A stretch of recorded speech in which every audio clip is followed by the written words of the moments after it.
He's complaining situation. It's so stable. Pretty high stakes. Are we live again? Yes. Okay. We are returning to regular session and up next we get more policy.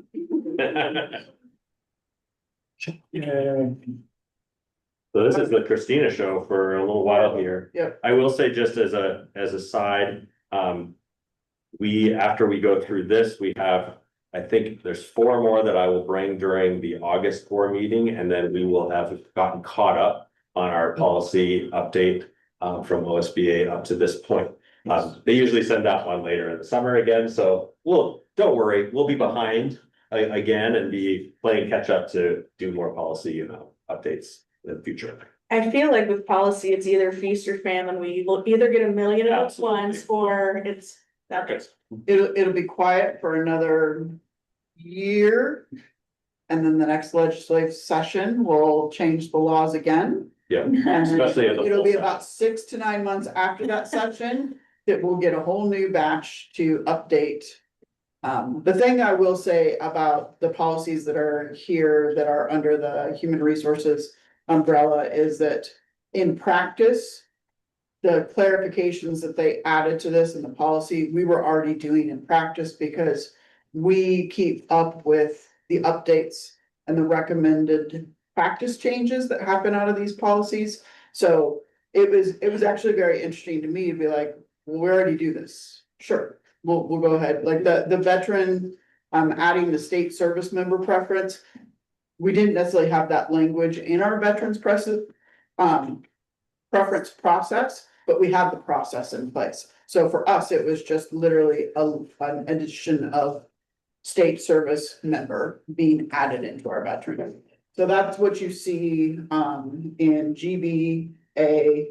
And then in the second one, the GBA AR, we did not have the AR, so but we had this practice in place. So I was like, well, this is just codifying our practice, is what it's doing.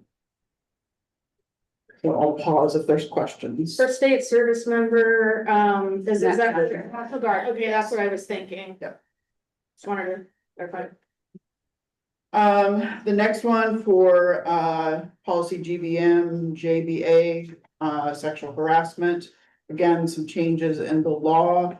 So there's most of the policy is the exact same. You have to actually scroll to almost the very end of it, where it talks about the addition of including parents in the process. And honestly, in our situation, it's a pretty rare thing because when it comes to sexual harassment, the only place that might actually apply to us is at long-term care treatment. It'd be pretty rare in early childhood for something like that to come up.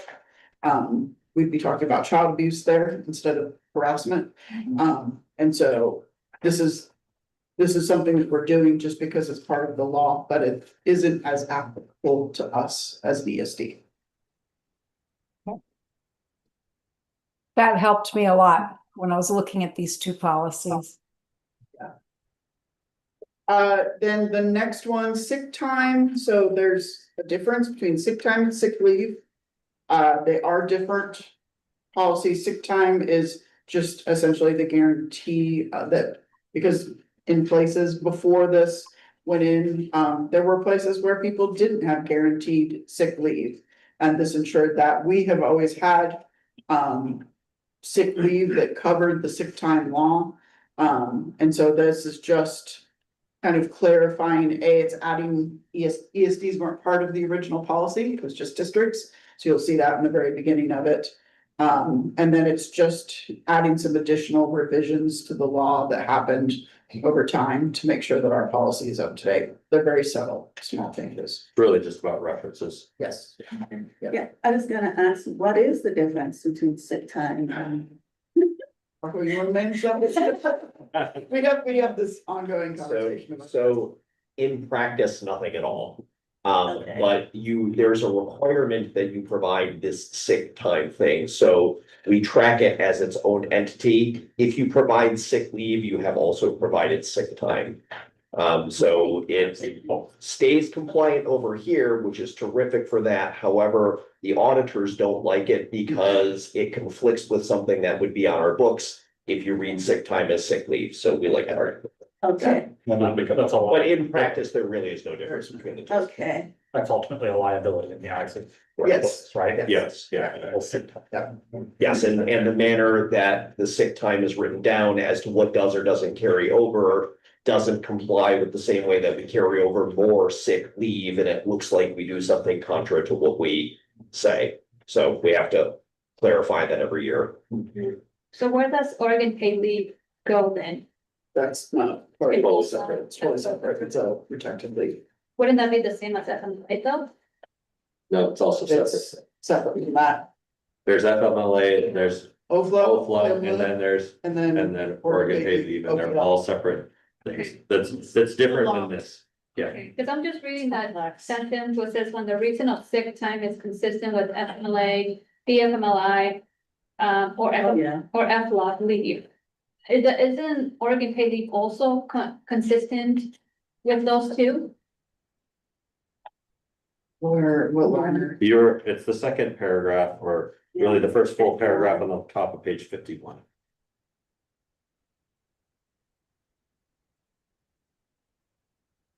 Those were, that's when the reason for sick time is consistent, that's what, there's no change in that. That's always been that way. Yeah.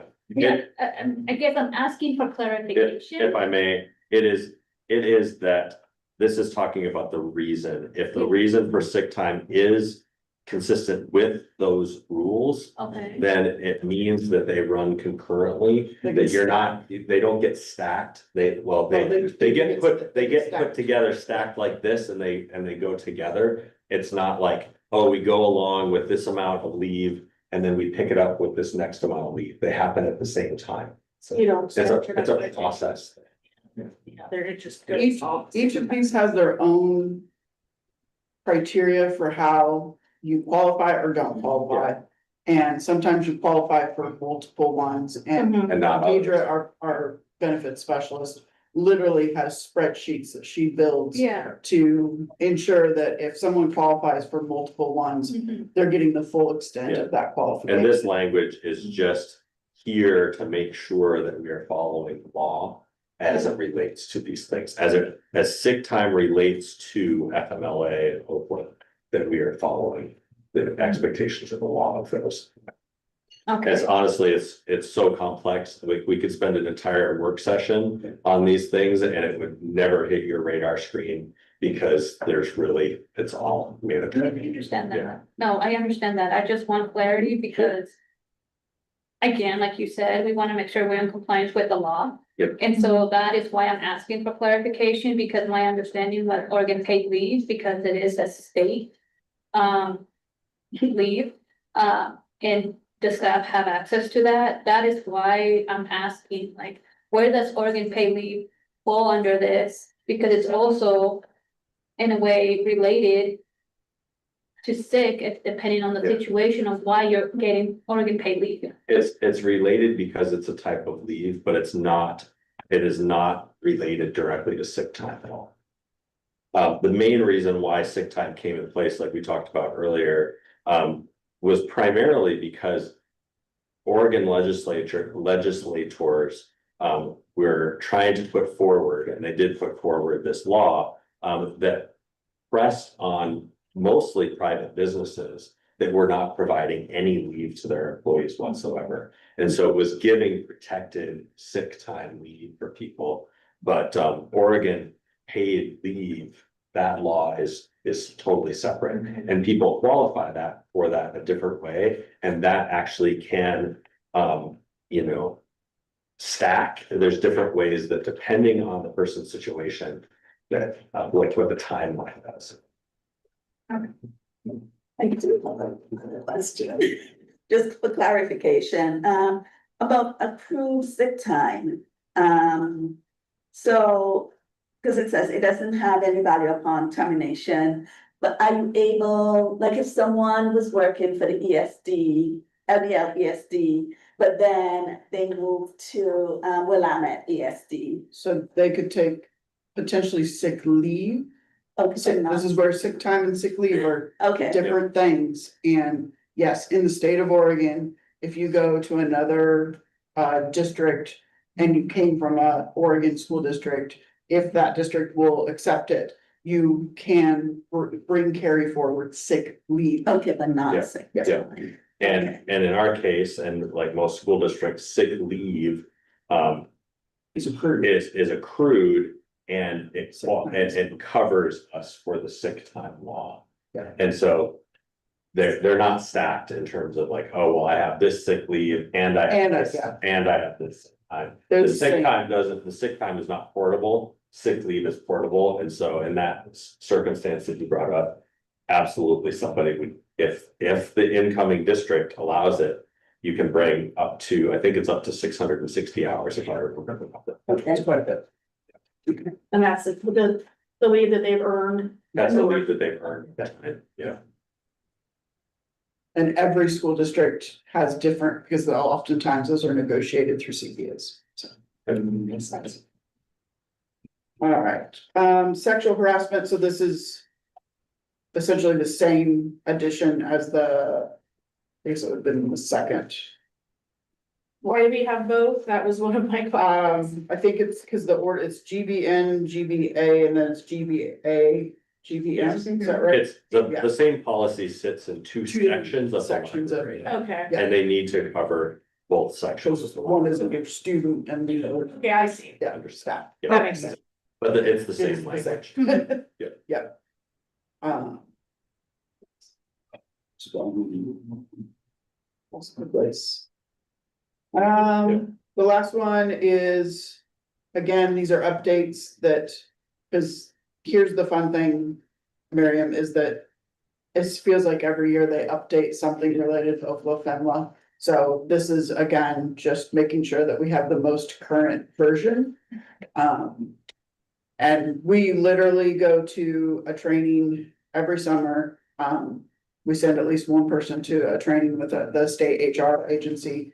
And it's always a must that they attend the leave, because there's always something new related to how leave is calculated or what people qualify or how they qualify, like.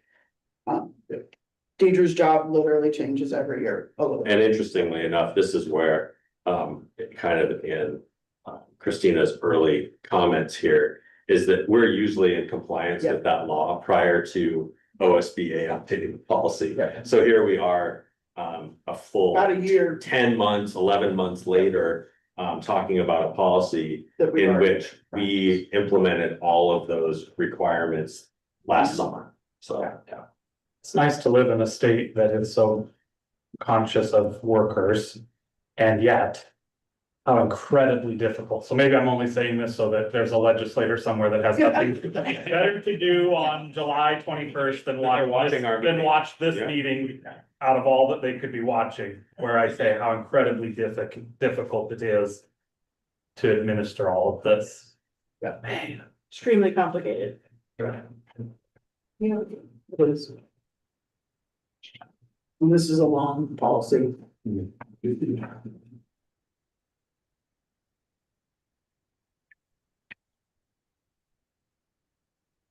That's all of my policies. Thank you. Yeah, Mary, sorry, I was hoping. Thank you. Okay, so, next up we'll have the report. Sorry for making you wait so long. No, you have a more. Yes, thank you. Yeah, that's okay. Yeah, so, this was something that you discussed last time, and I received clarification on this, which we actually had in the middle of the meeting, but, for process at the last meeting, we said we would bring this back as a second reading, not putting it in the consent agenda. And so this is the board member authority and responsibility, BBAA, and there was really only one, piece to this, that, I recall you wanting to take a look at, and it's in here right now, but I'm going to read the part that I believe that we can. Well, I know that we can, and it looked like, you know, there was interest in having it removed. So if you go to page 74, number 9, under Oregon ethics laws, it says all board members will adhere to Oregon government ethics laws, including filing the statement of economic interest as required by the Oregon Revised Statute ORS 244. So the clarification on this, and I believe Miriam asked this question, is like, well, do we have to do that? We haven't done that before. No, ESD board members do not have to do this. Board members from school districts have to do this. The only people here that have to do it are Rocco and me. So I think removing this is perfectly fine to do. We got clarification from OSBA policy, as well as I looked up the ORS, and it's very clear that you don't have to do this as an ESD. This happens to be one of those where sometimes the legislature does something and they forget we exist. And this happens to be one of those things. Yeah. Where it came up for school districts and ESDs weren't added. I have So a question. Oh, yeah. Go ahead, Lori.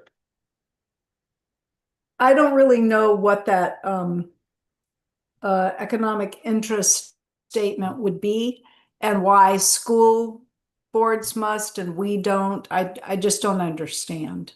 Well, really, if I were looking at this and analyzing this, it's the rationale for why to do it is to make sure that a board member that's making decisions with public money is not personally gaining from a decision they make by being on the board. Okay. And so, for example, if one of you were a general contractor and we were about to do a renovation project and you want to bid on this renovation project, and then you're using your position as a board member to convince the board to select you as the general contractor. It also, the form asks about any businesses that either you or immediate family members have. It asks about property that either you or immediate family members have. So like on my form, I disclose that I have a rental. And that's really the only thing that I disclose, and that there is no connection to that rental in any of the things that I do with my work. So it's funny that ESD boards didn't get included. It could be something I could see happening at some point, but they just didn't get included in this case. So it's not something any of you have to worry about right now. And we would find out very quickly. It would be one of those things, just like with the HR policies. I would find out about this well in advance of OSBA sending out policy language, because we have a session coming up, and if for some reason there's legislation that adds ESD members to this, I would know that by June of 2027, before OSBA ever gives us policy. So what I'm looking for is if I can get a motion to approve. Oh, yes. Oh, sorry. Yeah, Lori, go ahead. Thank you. I can go through this motion, but after that, even though I had my computer plugged in for a day before this, it's going low, so I have to go get my cord. So after this motion, I will excuse myself for a minute, but the meeting can continue. Okay. Thanks for letting us know. Okay. Madam Chair, can I ask a question before? Of course. I'm just curious about where it says request for records. Like, what does that look like? Because it says that, like any request essentially that involves like significant time for staff will be referred to the board for approval. So what would that look like? Yeah, so this is part of the policy where it essentially checks a individual board member and their particular authority, so that you don't have one board member that's driving the work of the superintendent and staff without the consensus or the will of the entire board. And where it pops up sometimes is where you get a board member that is continually asking for reports. I would like information about this. I would like information about that. Where essentially there's times when I've seen this happen in districts that I've been involved with in the past, where the executive team is spending huge amounts of time gathering information for one board member that might be interested in the information, maybe for their own edification, maybe because they have a particular agenda or whatever, and the rest of the board is like, hey, look, please don't spend your time that we don't want you to spend your time that way. And so this is where sometimes superintendents, and I believe I've mentioned this once before recently this year. It was not necessarily about the time, but involving the type of record, is that if a lot of times what I would say is okay, is this something the entire board would like? Okay, Is there a motion the board would like to make to direct me to do this? Okay. Because you certainly as a body can direct my work. If, I'll use an example of, let's say, there's some sort of report and data collection and all these different things that would require, maybe it's related to a money thing that would require Rocco and me to spend a couple of weeks worth of work doing. That would be a significant amount of staff time. And if it was just one board member that's like, I would like to see this information, and the rest of the board's like, no, please don't spend a half a month for the two of you, which would be like a month's worth of staff time doing that one request. But if the entire board says, no, we would like you to do that, then we will do that. And then that's the board saying, okay, this is something we value and we want you to do. okay, so that would be like if it's a public meeting, somebody requests something, then you would say, is this something that like, do we have a motion or something? Yeah, and Okay. there's a lot of things, this is where there's gray area with this, there's a number of things that have happened even this year where there might be a question that a board member has where they say, well, what about this? Do you think you could get information about that? And if it's a small, reasonable request and it's information that I would be perfectly fine sharing with the board and it's perfectly okay to share with the board, then I'll just do. Okay. Especially if I kind of see around the board that people are like, oh yeah, there's, nods like, yep, go ahead and do that. If there's something that's a little bit like, I don't know. So if you'll remember, it was a couple of months ago, I believe that Miriam was asking about was something related to my contract.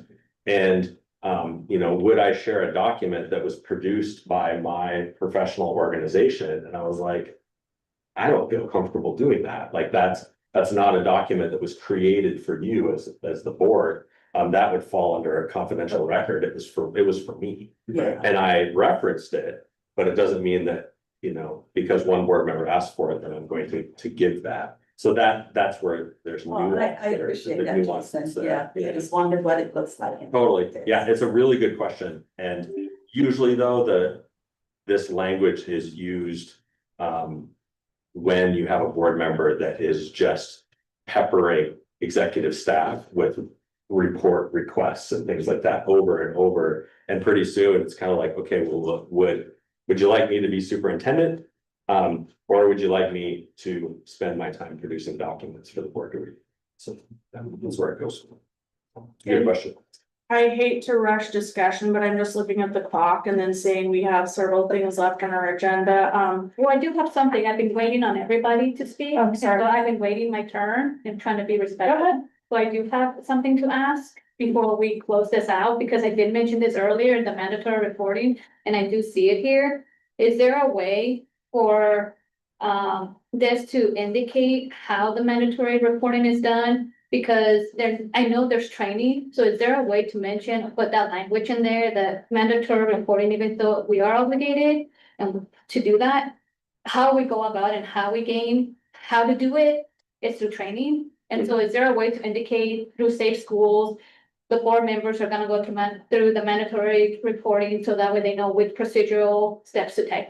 Yeah, so what I would say to that in terms of process with the time that we have, I would ask the board if you would like me to come back with language, and if the rest of the board would like to do that, I certainly could bring this back at the I think next it's board meeting. important. Yeah, I don't disagree. I think it is important. So we Because can, work in child services, I Yeah, can tell you we that's can- very important. absolutely. And there is mandatory reporting, training within the Safe Schools. And so, yeah, we can work on some language, but rather than having you all like listen to me work on language right now in this meeting, we could just bring this back in the Yeah. August meeting. So I would like to ask that we not pigeonhole ourselves into one specific training. Yes, So if when working that language, because I've seen it go both ways, where we've done the safe schools one and it's incredibly long and incredibly dry. And I recognize it's easier on staff time for us to go through that, but I've also seen great benefit when staff come and give the presentation as the expert themselves in a setting where we can learn more than just watching a video. absolutely. I'm fine with both, but that's because of my work experience and I'm well aware. But I don't want us pigeonholed into Well, one. and that's why I'll look at the language and propose language. That I probably wouldn't put very specific language. We never really want to put super specific language in policy about a particular program anyway. So I wouldn't even reference safe schools in the language anyway, because what if it's slightly different? So she mentioned it, Yeah, that's yeah, what we do, and that's why I Yep. mentioned it. Yeah, yeah, so we can bring this back in the August meetings. It's yeah. awfully dry. Yeah. okay. All right, so bringing that one back, and then up next now is, presentation on student investment account from Alex. Thank you so much for your patience. I know I've been watching your face up there all meeting, and thank you for your patience. I didn't see one scowl from him. Yes. We'll see how the presentation goes. I'll have the slight moment of panic as I get ready to share my presentation. So if Hyro's still there, he might help me. Can I get a thumbs up or a verbal yes that you can see my presentation? It's Okay, up great. there. Yeah. So thank you for having me back. I believe I was there about a month ago to give the board an overview and a glance of long-term care and treatment program. Today, the purpose of our presentation is to meet the requirements of Oregon Student Success Act Student Investment Account.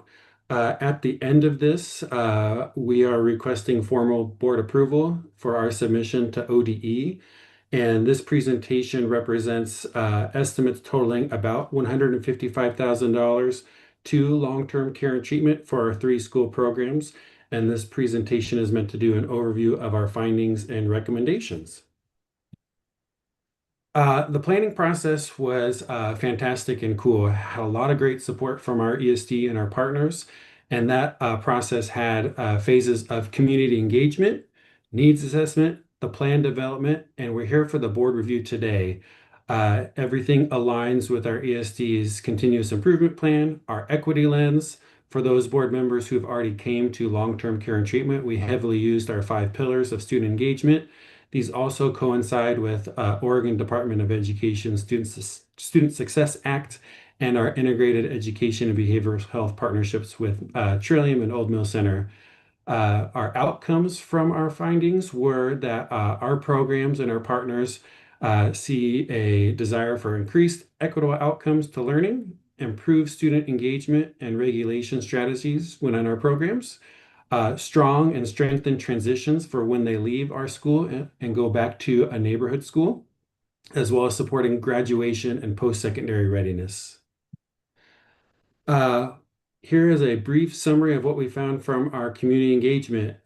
We talked to students and families, most importantly, our staff and our partners. It was great to hear from our students as well as our families that over and over it was said that when they are attending long-term care and treatment programs, whether with our mental health partners or education providers, there is such immense value in the safe and trusted relationships with all the adults in our programs. There's also a strong need to have flexible education pathways to access their instruction. Sometimes students are not ready to be in a traditional classroom when in our school programs. To highlight some staff components, because our staff support a variety of student needs in a variety of locations, they need strong supports to support them. Being in our type of program requires some specialized training, as well as they need a strong desire, or they need the capacity to maintain those strong relationships, even if our students or parents get dysregulated while receiving services in our program. Our mental health partners and our community health partners, they really value the information our programs have. If you can think of students being placed in our programs and when they do exit and return to their local communities, our education teams and mental health teams often have key information that helps them be as successful as possible when they return back home. some data points and findings. What we have noticed over the past 4 and 5 years is that we have a growing middle school age population, so grades 6 through 8. We've seen this steady upward trend, and so we're needing to make sure that we use our funds, whether the 155,000 or additional funds, to supporting our middle school population needs. What we also need to be careful about is that each year our enrollment populations will change. Some year we might be more heavily high school, some years we might be more heavily middle school. So with whatever we do, we need to have systems that support all of our enrollment patterns.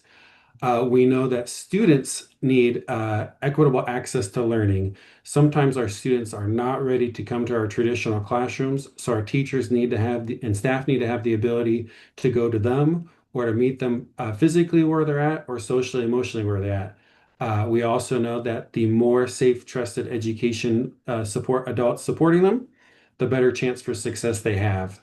And the third finding, we talked a little bit about our transition needs and those education partners. I wanted to highlight the equity lens reflection down at the bottom, just the last sentence of, we will build a plan that prioritizes our staff to go to students every day versus a schedule that has students be required to go to our staff. So it's a really simple way of looking at our needs assessment summary and findings. Our proposed strategies.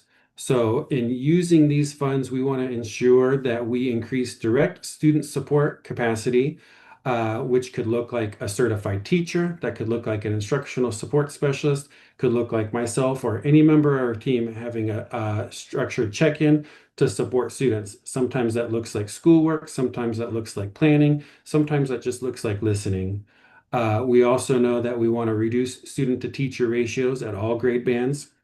So to ensure all of our teachers have a good balance of being able to meet various student needs and where they are at. Our third and fourth strategies are to continue to strengthen those transition and post-secondary supports in the zones that our board members represent, having those communities, having a direct relationship with myself, the teachers, the support staff, with Trillium and Old Mill Center as the mental health partners. That information and those trusted relationships to district partners are extremely powerful, as well as directly to the families of condensing that information and demystifying what could education look like when they return, and us being a champion for the family and the student in support of the district. Last but not least, to strengthen our partnership with our mental health partners. So that frequently looks like our staff meeting with Trillium Family Services or Old Mill Center every day, every week, to ensure our education practices match their therapeutic practices. And this leads to continuous improvement cycles of supporting each other, the students and families. So from a budget summary standpoint, most of these funds are projected to go towards supporting our teachers, our student support specialists, and instructional support staff. Some of the funds may support our technology and instructional materials, as well as professional development for that ongoing collaboration with Trillium Family Services and Old Mill Center. And I will pause and stop sharing in a moment just to open that up for questions or comments. I just Oh, go ahead, sorry. I just wanted to say that this sounds amazing, and having worked in education for years myself, the student population that LTCT serves is the students that are most at risk of falling through the cracks and of not having the educational system meet their needs and help them become successful. So I think this sounds amazing, and as the strategies, the 4 strategies: increasing direct student support capacity, reducing the student to teacher ratios, strengthening transition and post-secondary supports, and strengthening integrated education and mental health systems. Those are all key things that will help students be successful. Thank you so much for sharing. Thank you. Question I do, there's 2 different motions. There's one here on page 88, and then there's one on our agenda. Is there a particular motion to make? I would use the one on the agenda. This is, and either one of them would work fine, but essentially we are completing a requirement that ODE has for you to review this SIA plan. And so my recommendation is use the one that mentions SIA that's on the agenda. Question. And while this doesn't necessarily have anything to do with this exact presentation, every time we bring up long-term care and treatment, you're going to hear me say, I hope we're thinking about Lincoln County, way out west, and all the services that are not way out west. And now I spoke my piece for my community. I don't say that lightly as in I've said it and it doesn't matter to me. Yeah. I just want to continue to bring it up every time we talk about long-term care and treatment. As you should, you're elected to represent your community, so. Yeah. So thank you for all of this information that you shared, I wondered, especially as you spoke about increasing the teacher to student ratio, I just wondered about capacity to actually hire staff. Like, what are you seeing? Is that a difficult thing, or are you getting teachers as you need them? What does that look like? I might use part of Eddie's comment of in building relationships with our partners, such as Lincoln County School District, we've developed a really positive reputation, which looks like more applications than I would have anticipated for our current positions. So we have been applicant rich for our current positions, which goes back to when we have those trusted relationships with our constituent districts within Lynn, Benton, and Lincoln and neighboring districts. I think that will continue to bode well for us when we do have an open position. It looks very different than it looked 5 years ago. Yeah. Or even here. Or even a year or two ago, and a big kudos to Alex for a lot of that shift. Lori, did you have any questions? She might be wanting to get her cord. Yeah. Okay, see if I wanted to get you. I think she's muted and talking, and she's trying to change that. Oh, okay.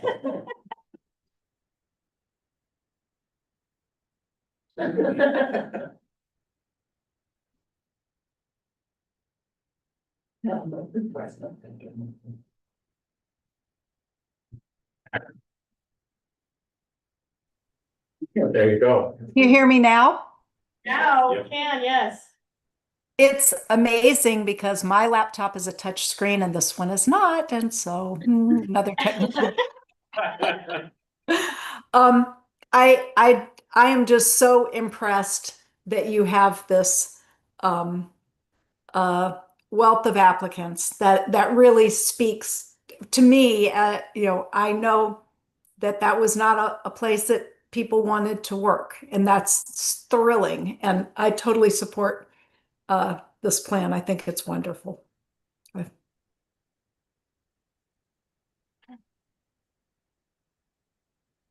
In motion, whatever. I move to approve the LBLESD Initial Student Investment Account SIA Plan application and proposed budget as presented and authorize district administration to submit these materials to the Oregon Department of Education. Second. It has been moved and seconded to approve the LBLESD Initial Student Investment Account Plan application and proposed budget as presented and authorize district administration to submit these materials to the Oregon Department of Education. Any further discussion? All those in favor say aye. Aye. All those against say no. Okay, we have unanimously approved the LBLESD Initial Student Investment Account Plan application and proposed budget is presented and authorized district administration to submit these materials to ODE. Thank you so much, Alex. Thank you, everyone. Thanks, Alex. And do Thanks we for your time. need to specifically note that there was no public comment on this? I think that's a good thing to do. Yes, thank And there you. was no public comment on this. No public comment. You'll be glad when you submit those minutes. Yes. Yeah. Thank you, appreciate that. Okay, now, just acknowledging that we're running a little bit late on our time here, and sorry to staff members who are now still need to give reports, and now we're forcing you to go fast. So I hate when that happens, and I'm sorry about that. So if we're okay with going a few minutes late, we'll get those reports. Starting with Christina. I will try to be quick, but I do have some, Yeah. and really what Alex was talking about the change in just our recruiting climate. That has a lot to do with who our leaders are in our programs and just the connections that we're making in our communities to bring people into us. And so I did want to kind of just highlight, I have now been officially through my first full cycle of all things from recruitment to hiring to onboarding. And one of the things that I felt like was really important was to give opportunities for feedback at different stages of the process.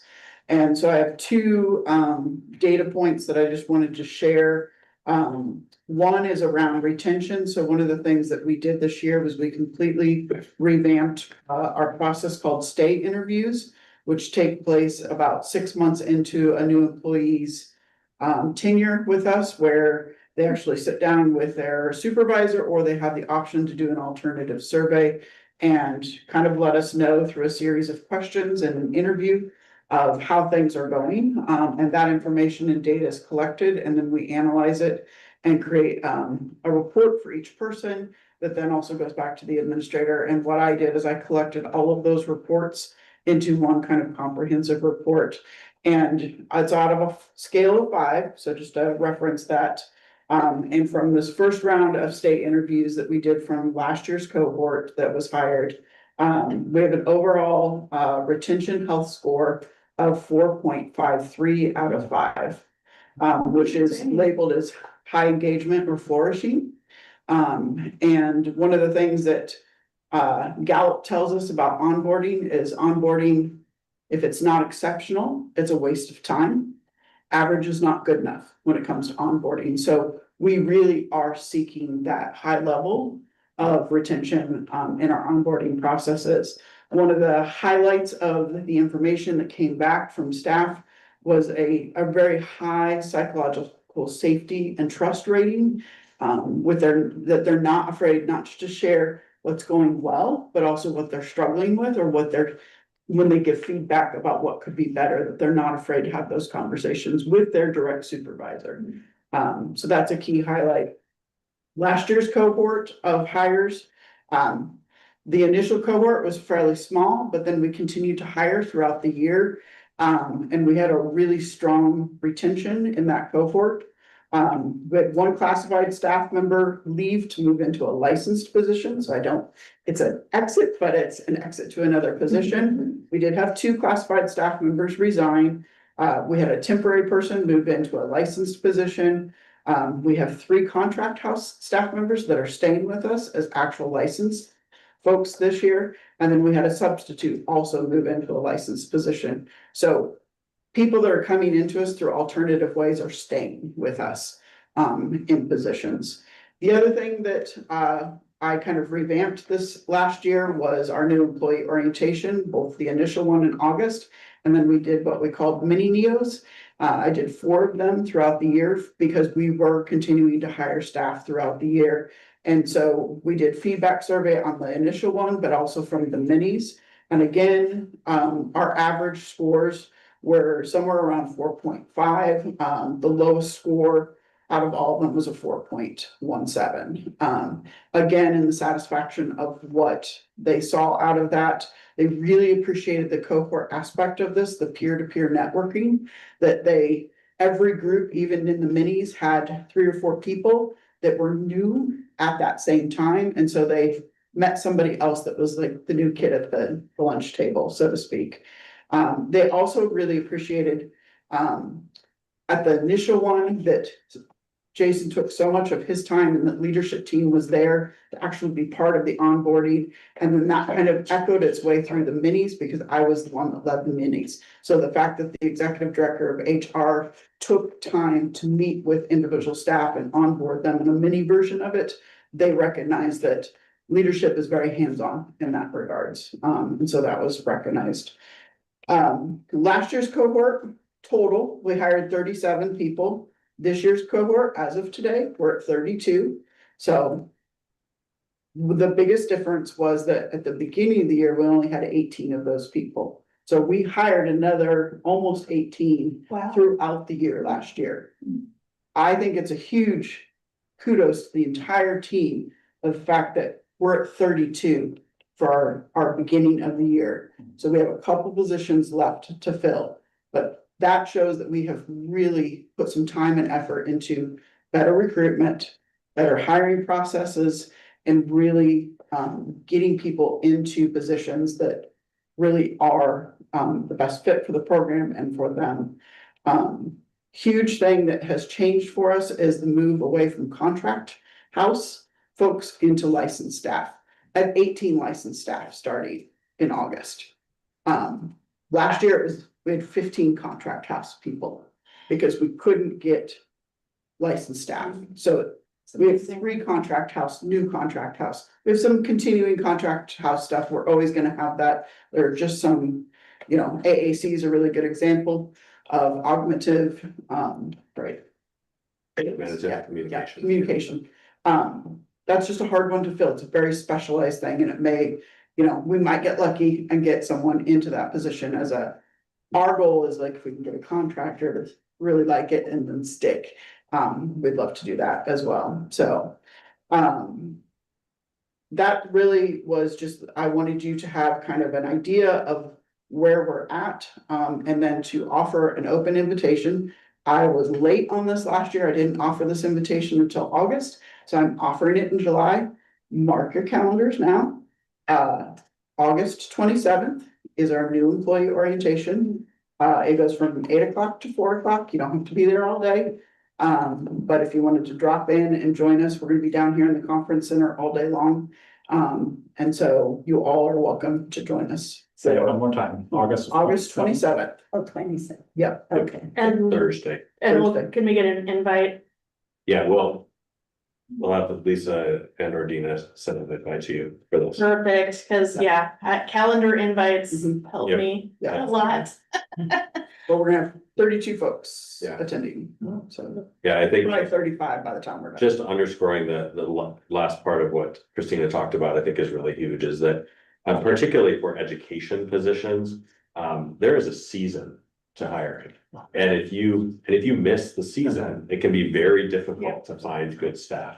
And you need to be on your game, you need to be on your game with recruitment, you need to be on your game with your process for hiring and bringing people in. And so the fact that we have nearly as many hires this year as we did last year, but we did twice as many of them right in the heart of the season that's incredible.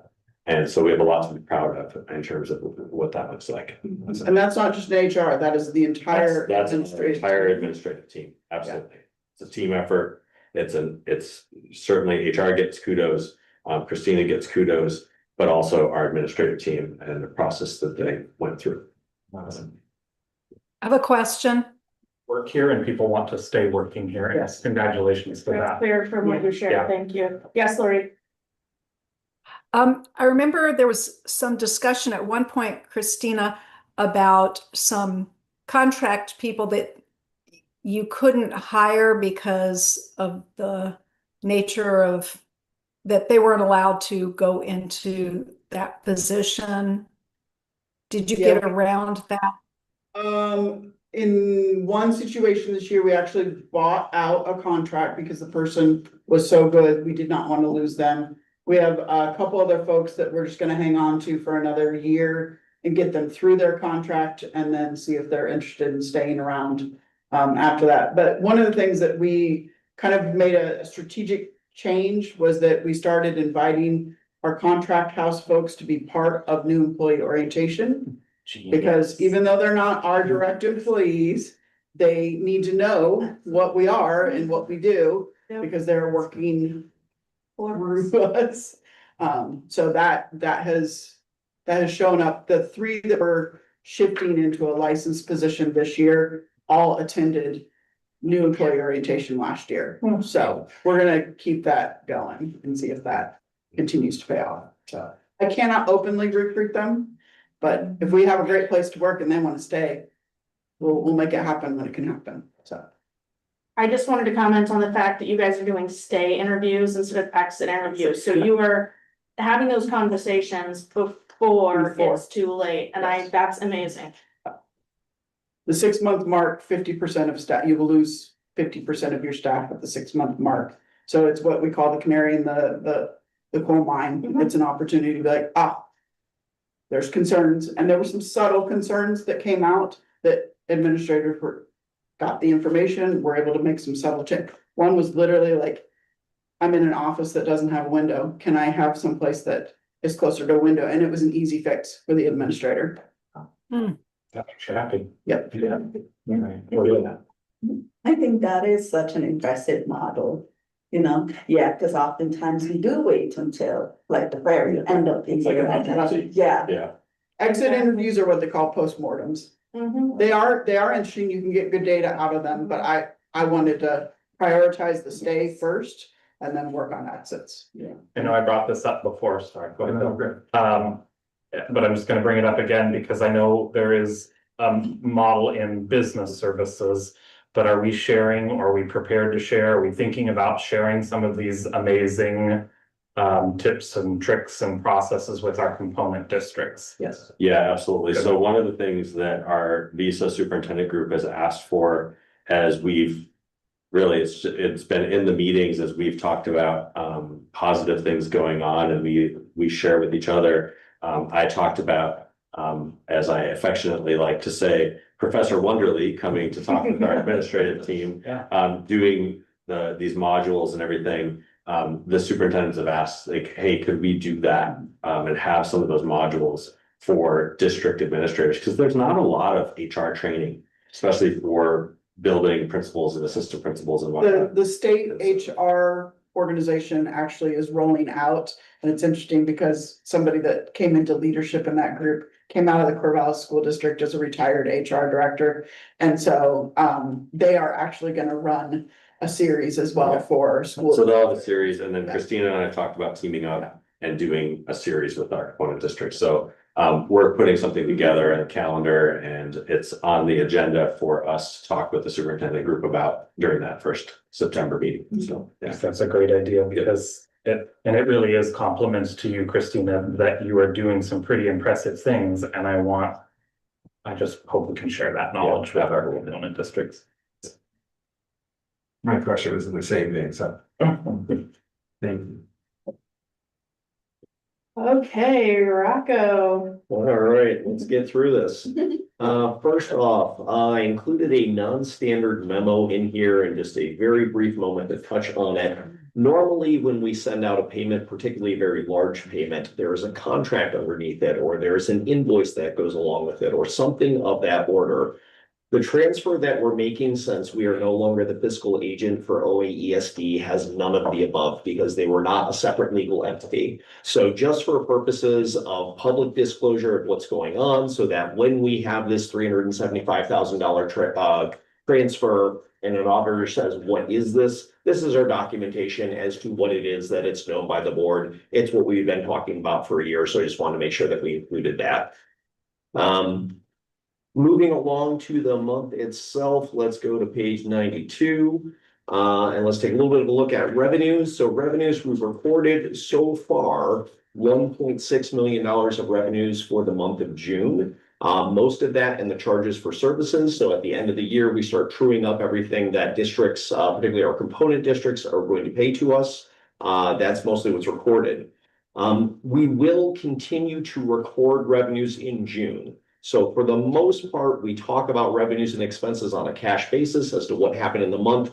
We are on modified accrual, which means if a revenue belonging to last year, it has to be reported in last year. So we have another 30 some days here in order to close the books. And we will see a large sum of revenues coming in because we have not yet collected on our grants for the fourth quarter for the prior year. So we will be putting funds into there. You will also see some transfers going between funds As we true up tier 2 funds and we say a district used it, we'll take it off the general fund and we'll put it where it was spent over on the internal service fund. So there'll still be changes to the revenues coming up. Page 93 on the expense report. There's that sticker shocking $6.5 million of expenditures during the month. That is almost entirely related to the way payroll is done at the agency, which is we pay a triple payroll in June for the licensed staff who are on 9-month contracts. So we have 3 months worth of payroll going out on a very large amount of people. We also, in addition to that, there are a lot of year-end expenditures. We get a lot of them right at the beginning of the year as contracts come due, and we get a lot of them right at the end of the year as we true things up. So June is a naturally expensive month. That $6.5 million is pretty much what we expected to see. If you back out the triple payroll and a couple of large trips at the end, we're back to what normal monthly operations would look like. So it's not only licensed staff, we do the triple, it's also some classified staff, correct? No, it's only licensed staff. I thought also classified staff, that were also on that schedule that didn't work during the summer and got their payments as well. They do not. This is just licensed staff. It might have been that way years ago when you were a staff member, but it is not. Not anymore. It has not been like that for many, many years. No. Hey, Rocco, I have a quick question. That's a good, if I'm reading it right, under service and fees for the current year to date and the annual budget is like half of the budgeted amount, if I'm reading that properly. Yeah, you would be reading that properly, and it's the difference between the budget being what we think is going to be spent and what we have to appropriate in case things do get spent. Okay, so So we always have an appropriation out there that says we anticipate using things like $2 million of capital for the year. We didn't use it for the year, right? We always said we reserve the right if we wanted to do a project, we come to the board because it would be more than the 150 mark that we would do, but we didn't actually spend it this year. less predictable, so you get a little more. Correct. Because otherwise what happens is that if we want to deploy it, we have to go through the whole supplementary budget process in order to do it. And so we try to leave it a level of appropriation that says there's room for everything that we reasonably might do without putting so much in that we say, well, it's ridiculous, we would never do it, right? Thank you. Yep. You're always checking me on my numbers, Bill. Great. June, on page 94, June is one of the months that if you look at that year-to-date net position report, it might actually mean something. Now, it doesn't quite yet because we're not done collecting revenues and moving things between funds, but really, really soon that'll mean something. What is nice to call out here is if you take a look at that ending balance that's sitting on the fund, you'll see that overdrawn balance on the special revenue fund. That's because we haven't collected all the revenues yet. So you see a lot of that hole being filled in. The general fund, you're also going to see that go down a lot because we are going to do some transfers, some sizable transfers off the general fund somewhere else. And other than that, we ended the month at $18.7 million of cash. And looking at our trailing cash balance, again, we're seeing that kind of healthy uptick. And over time, as we've seen this balance come up again, it has caused me to go backwards and ask the question, what on earth is creating this?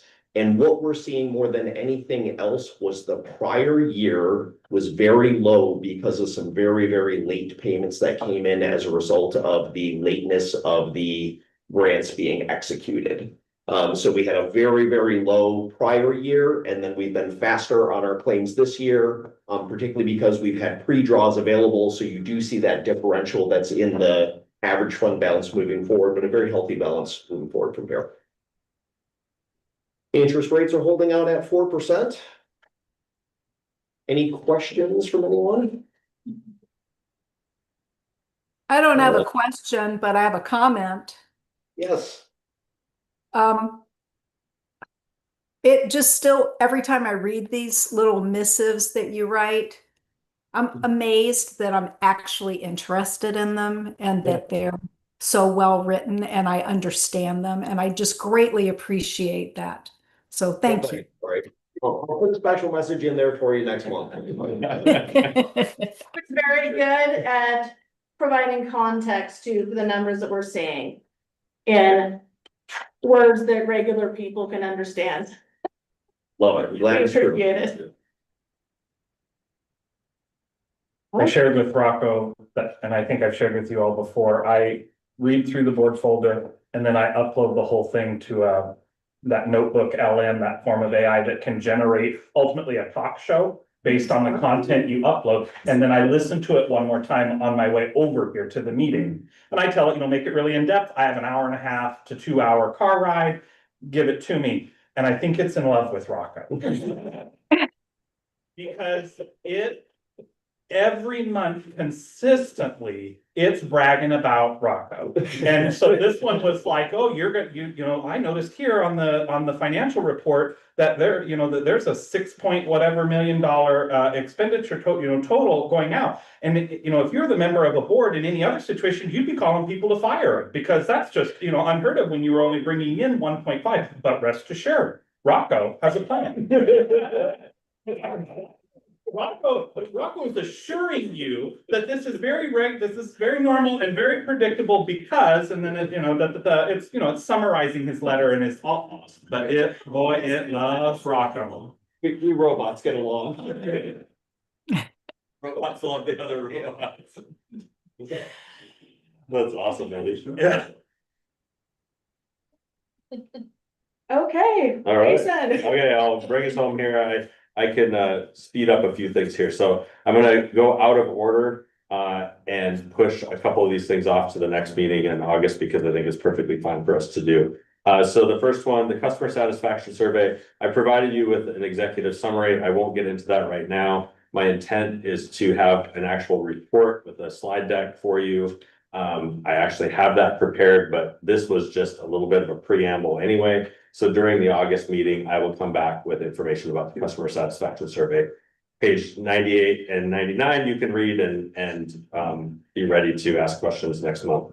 The EIECSE facilities update, I'll just say again, that I'll bring that back in August. I will just tell you things are going swimmingly. We are getting some work done. We have with the Letitia Carson building in Corvallis, all the moving plans are being executed at this point.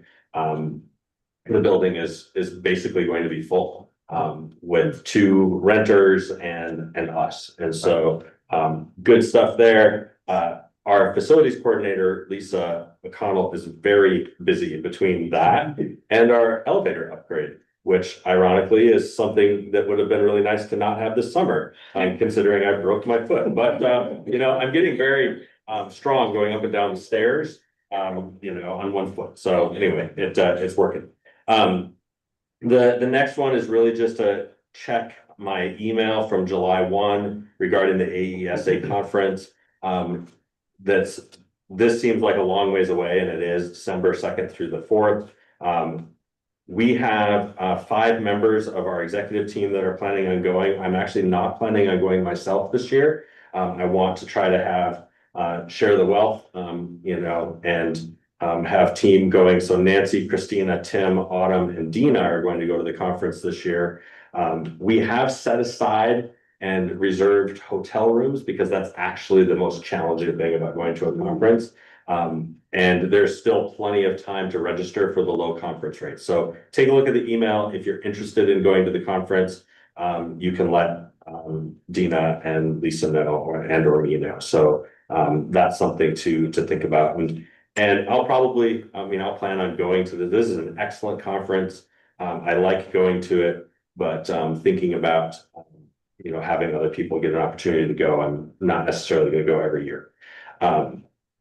The last, so that covers those 3, and really the request that I have, and we don't have to have discussion about this right now, but the last 2 things in here, on page 97, there is a document of a draft of superintendent work groups and the work groups and a draft schedule for those work groups throughout the year. And there's also a draft on page 100 to 102 regarding our new equity superintendent work group.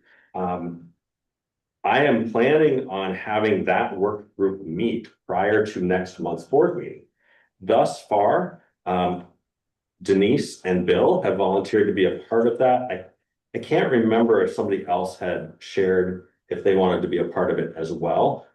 So we can have one other board member be a part of that work group, so, that's something you can let me know, and we'll have the first meeting on the 18th. The rest of these, we'll flesh out and get on the calendar as we go forward, and you can also let me know, and I'll send you an email so that we don't have to spend more time tonight with this, and if you have interest in the other work groups, we can flesh that out at the next board meeting. So with that, covered all the things I need to cover. Not much more that I need to say right now. Okay, Wrap things up unless there's questions. Thank you, Jason. Professional development work, was that considered a Oh. work group? I was thinking about that. Yes, so that is considered work group. I actually have that queued up to send out an email of the group that's already met. And they just are not on here. I'm hoping to have that group meet. So I'll send something out soon so that group can meet sometime here before we finish summer out. Because I think that might be informative to you as you think about conferences and whatnot. So, yeah, thank you for asking about that. Forgot to mention that one. Thank you, Jason. Yeah. So important dates, Tuesday, August 18th is our regular August board meeting from 6 to 8, and then Tuesday, September 15th, regular board meeting for September. And then do we have any future agenda items that we'd like to add?